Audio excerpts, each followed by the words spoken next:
꼭 끝까지 시청해 주세요. 대한민국은 사회주의로 가고 있어요.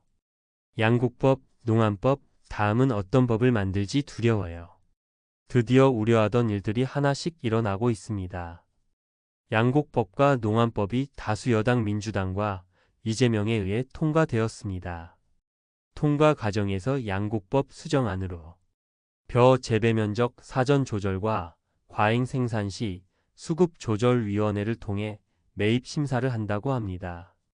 하지만 문재인 정부 시절에도 3년 동안 벼를 재배하는 농민들을 다른 작물로 유도했지만 전환 농가는 절반 정도에 그쳤다고 하네요.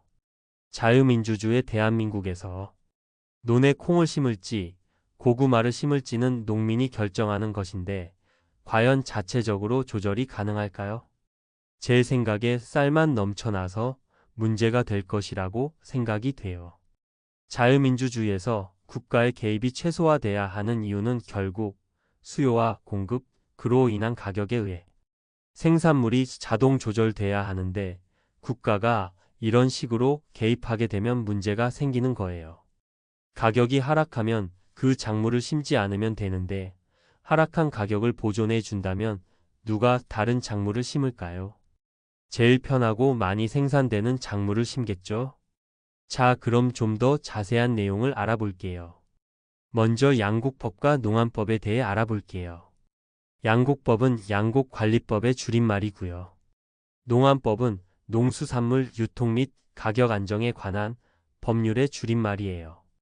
양국관리법은 쌀값이 떨어질 경우 정부가 의무적으로 쌀을 사들여야 한다는 내용이 핵심이에요.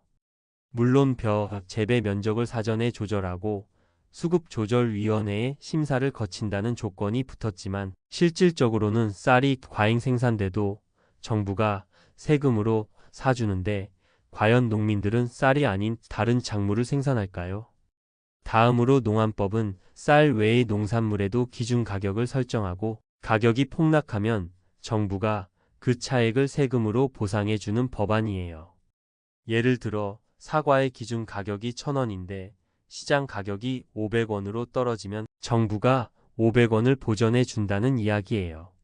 언뜻 보면 농민들을 위한 정책처럼 보이네요. 하지만 조금만 깊이 들여다보면 심각한 왜곡과 세금 낭비의 가능성이 도사리고 있어요. 이제 이 법의 문제점에 대해 알아볼게요. 첫째, 시장 원칙의 붕괴예요. 자유민주주의 시장 경제에서 가격은 수요와 공급에 따라 조절이 되는데요. 가격이 떨어지면 농민 스스로 판단해 다음 작물 재배를 결정하고 그렇게 공급이 줄어들면 자연스럽게 가격은 다시 올라가게 되는 거죠. 그런데 만약 가격이 떨어져도 정부가 그 손해를 보상해 준다면 누가 힘들고 위험한 작물에 도전할까요? 쉬운 작물, 많이 생산되는 작물로 실패를 해도 정부가 보상해주는, 즉 돈 되는 작물만 재배하게 될 거예요. 그 결과는 어떨까요?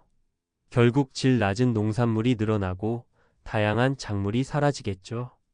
그것은 우리 소비자에게도 좋지 않고 농업의 미래의 경쟁력도 상실하게 되는 아주 안 좋은 결과가 나올 거예요.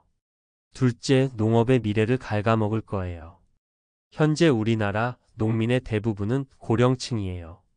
지금 우리가 고민해야 할 것은 쌀값 보전이 아니라 젊은 세대의 농업 진입과 농업의 현대화라고 생각해요. 창의력 있는 청년들이 농업에 뛰어들 수 있도록 지원하고 투자해야 하는 거죠. 이들이 유튜브, SNS, 온라인 유통망을 통해 새로운 판로를 개척하고 기술 기반 농업을 확산시킬 수 있다면 농업의 질은 자연스럽게 올라가고 해외 수출로 이어지는 농업 선진국으로 갈 수 있는 길이 열릴 거예요. 하지만 지금 이 법은 쌀과 특정 작물에만 의존하는 구조를 만들고 농민을 국가 보조금에 의존하게 만드는 제2의 기본소득법으로 전락할 위험이 커 보여요.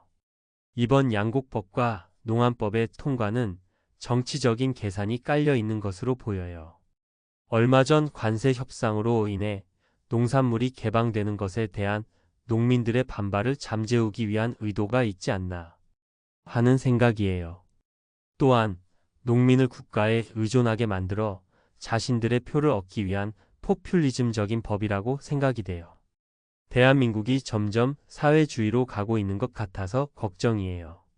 우리는 민주당과 이재명의 정책과 법안에 대해 잘 지켜봐야 해요. 자유민주주의 대한민국이 사회주의가 되면 안 되잖아요. 마지막으로, 대한민국의 농업은 지금 기로에 서 있어요. 농업인의 연령은 자꾸 올라가고 젊은 농업인은 많이 없어요. 그렇다고 국가의 개입으로 농민을 보조금에 의존하게 만드는 것은 농업의 미래를 암울하게 만드는 거라고 생각해요. 제발 현재가 아닌 미래도 생각하면서 법을 만들었으면 좋겠어요. 그렇지 않으면 대한민국에는 질 낮은 농산물만 넘쳐나고 그 피해를 고스란히 국민이 떠안게 되는 날을 맞이하게 될지도 몰라요. 이번 양곡법과 농안법의 통과는 단순히 농업법의 개정이 아니라 대한민국이 사회주의적 방향으로 또 한 걸음 다가선 사건이라는 생각이에요. 저는 여기까지고요. 여러분은 어떻게 생각하시나요? 댓글로 여러분의 생각을 말해주세요. 오늘 영상이 유익하셨다면 구독과 좋아요 눌러주세요. 알림 설정은 사랑입니다.